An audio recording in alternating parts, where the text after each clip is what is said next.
From the Centre for Public Christianity, you're listening to Life and Faith. I'm Simon Smart. And I'm Justine Toe. Every year, 1 in 5 Australians will experience mental illness. That's a lot of people. And these are just the numbers for adult Australians. For kids between 4 and 17, 14% have mental health or behavioural problems. And among this group, there's a high rate of suicidal thoughts and other harmful behaviours like smoking, drinking and drug use. But in a country that has a broad range of mental health services and public awareness campaigns like Mental Health Week and Are You OK Day, only about a third of adult Australians and 1 in 4 young Australians diagnosed with mental illness will actually seek professional help. Peter Hughes is an assistant minister at St Stephens Anglican Church in Sydney's northern suburbs. He holds degrees in theology and neuropsychology, and he has a mental illness. Peter's with us today. He's going to talk about his own experience of it beyond the staggering statistics. When I was a teenager, I'd go through different kind of bouts of being in a fog, so to speak. And I just thought that was part of adolescence. I thought that's just what everyone did. And it wasn't really until university that I was explaining this to somebody and they said, hey, that's not normal. You should go and see someone. So I went and saw someone more actually to prove this other person wrong and that I was okay. And the counsellor quickly diagnosed me with what's called a high-frequency bipolar disorder. So that was in my first year of uni, so that was 1989. Why did you want to prove them wrong? I think there is a stigma with mental illness, and I didn't want to be considered as someone who had a mental illness, really. And that's I think, been one of the big issues for me through the whole kind of process is the stigma of it. And when you got that diagnosis, did that then make you feel, was it a relief? I think it was a bit of confusion, actually. It took me a little while to accept it. It took me a long while before I was prepared to reveal it to other people. It took me a while before I was prepared to reveal it to my parents, for example. But I think in one sense it was, okay, this isn't normal. Maybe there is a solution along the way. So, yeah, maybe that's going to be helpful. So you had this diagnosis of high-frequency bipolar disorder. What form does that take? Like, what does that look like in your everyday life? Yeah. What usually happens is through the year, I'll go through periods of 2 weeks or so where I'm just feeling like I'm in a fog, mentally, emotionally, to some extent even physically. I have a lot of trouble sleeping, a lot of trouble concentrating. But at the same time, there will be a couple of days, I don't get the manic side as much anymore, but the manic side is usually a couple of days where I feel great. Like I can do anything. The amount of work that I get through is phenomenal. It's on one hand, I want to say, it's a terrible thing, but actually the manic kind of side is really great. But the going through those periods is usually, 2 weeks on average. Sometimes can be longer, sometimes shorter. But it's interesting. It's a very click in, click out kind of experience. When it happens, are you conscious that this is what's happening? Oh, very much. Yeah. Yep.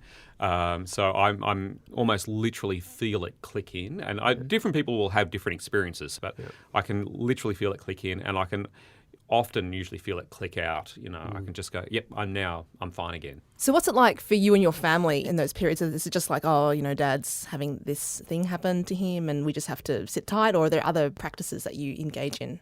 I work very hard at managing it. I mean, in the early days, I tried various forms of medication, but found that the medication didn't quite work. And so I spent a lot of time in terms of management between the periods, like exercise, diet, preparation for it as well. So I make sure, for example, with my work that I'm well prepared beforehand in terms of any writing or anything I need to do, so that when it happens, I don't feel like I have to make huge inroads.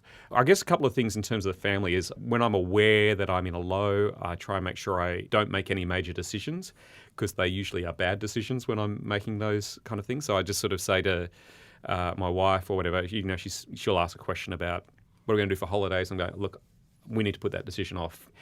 Again, different people will have different experiences, but for me, one of the things I appreciate is just being treated as normal. There's a craving that you have of, I just want to be normal. And so I try and get basically everyone to treat me as if everything's okay, but keeping in mind that they're going to have to be a little more patient with me. And my wife is really, really great. She picks up a lot of the just stuff that just needs to happen.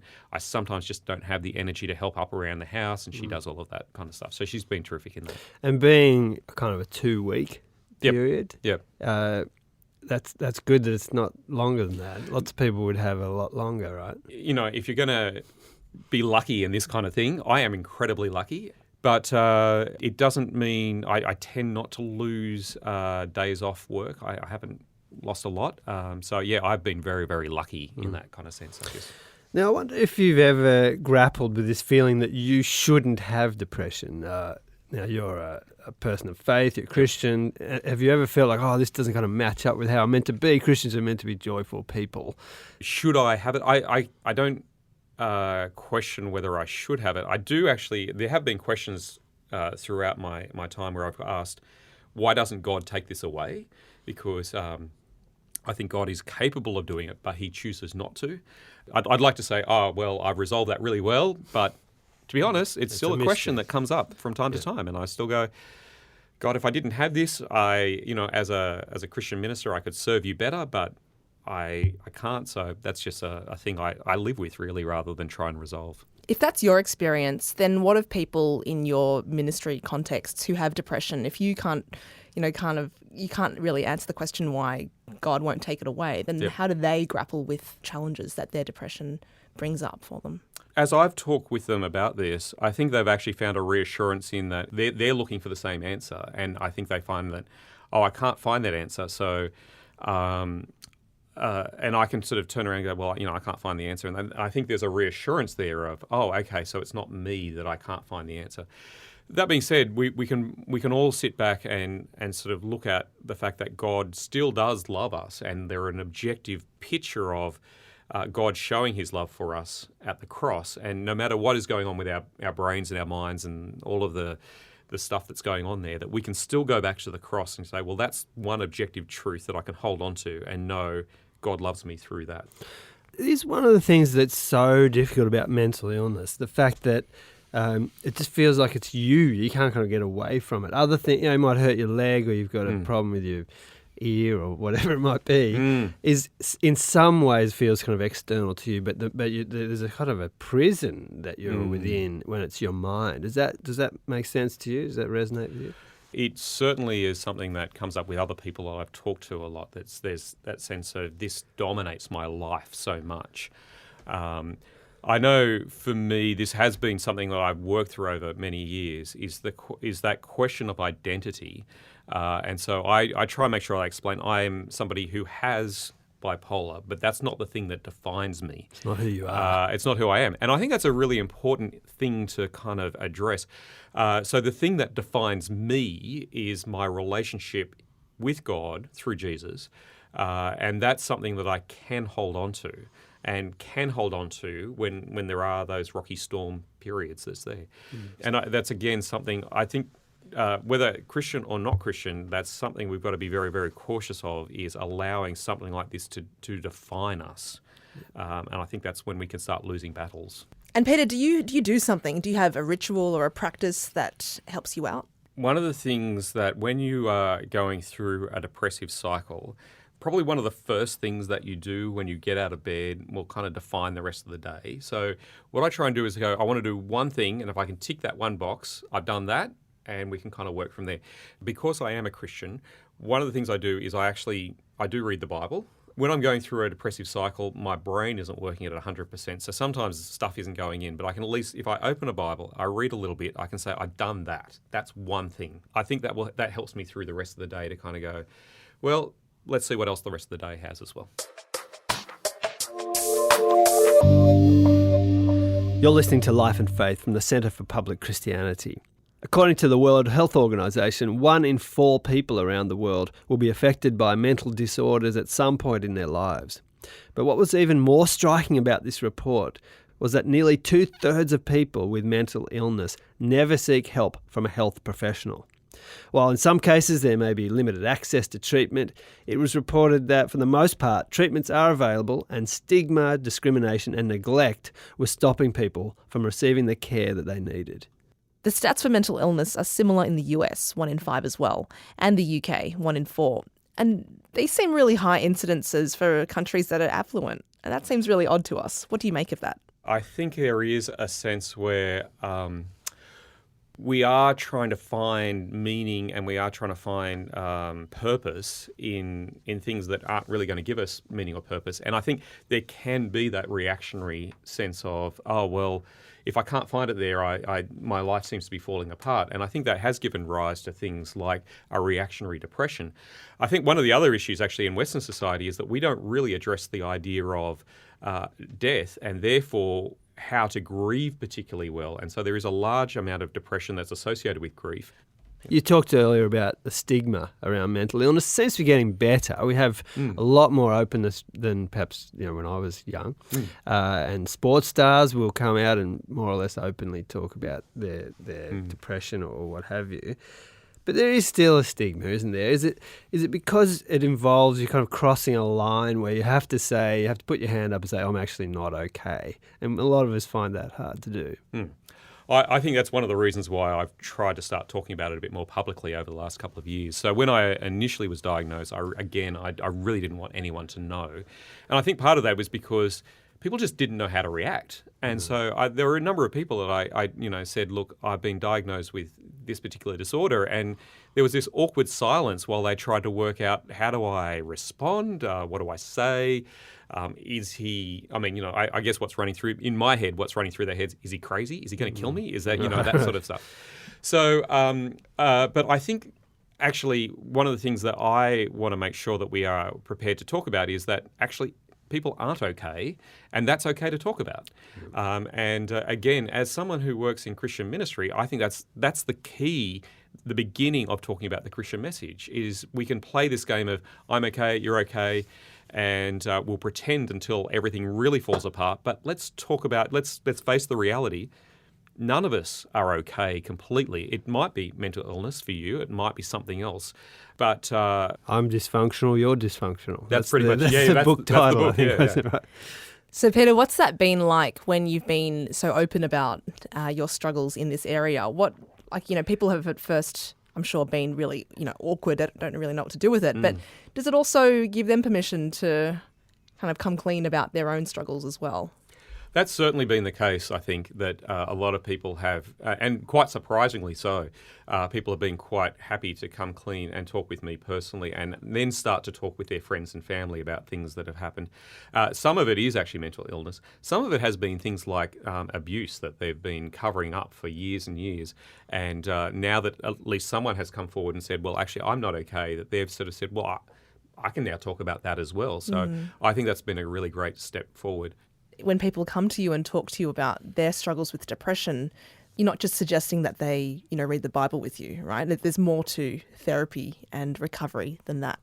Actually, I don't read the Bible with them when they come to me. I actually want to just spend time listening to them, and I will spend time praying with them. But what I really want them to do is I want them to get some help. And so I do highly recommend, if there's any inkling that there may be a problem, the first thing I want to do, I want you to go to your GP and I want you to go and talk to them about that, and your GP will have a better understanding of what's going on.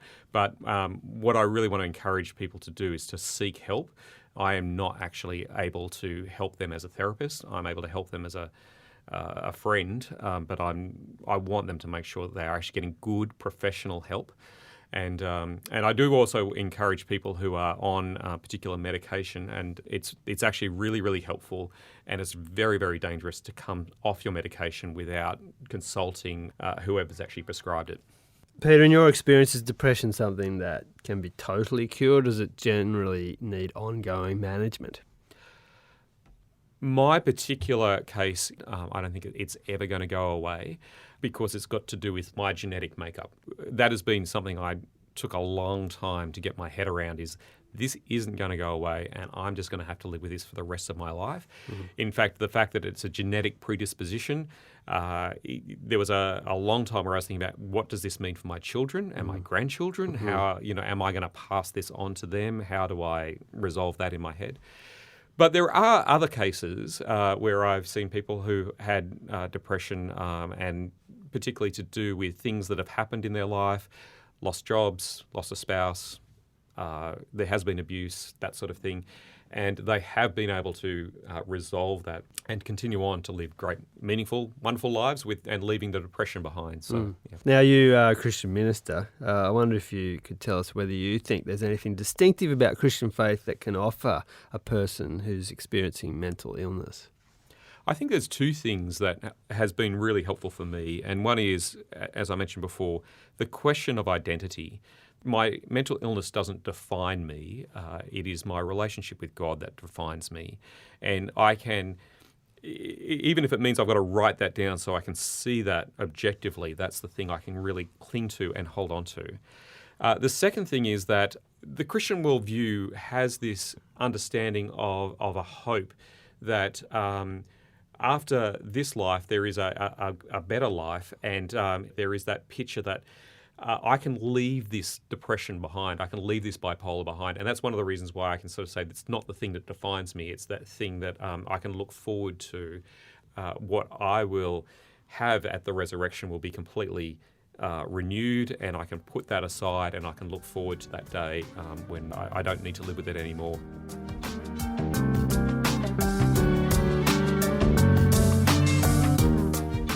From the Centre for Public Christianity, you've been listening to Life and Faith with Simon Smart and Justine Toe. If this conversation about mental illness has raised any concerns for you or someone you know, then if you're in Australia, please contact Lifeline. They're on 13 11 14. Or you can chat with someone online at lifeline.org.au. And if you're abroad, then please do look up your local providers. If you want to listen to this interview again or share it with a friend, you can find it on our website, publicchristianity.org, or look us up on Apple Podcasts or wherever you get your podcasts. Just type Life and Faith in the search box to find us. Next week, an education professor on the beauty of learning from and loving the stranger. For me, one of the biggest differences between love and tolerance is that love involves more positive intentionality. So tolerance is a willingness to let someone be, but not a willingness to go out of my way on their behalf. Whereas love is a commitment to someone else's well-being.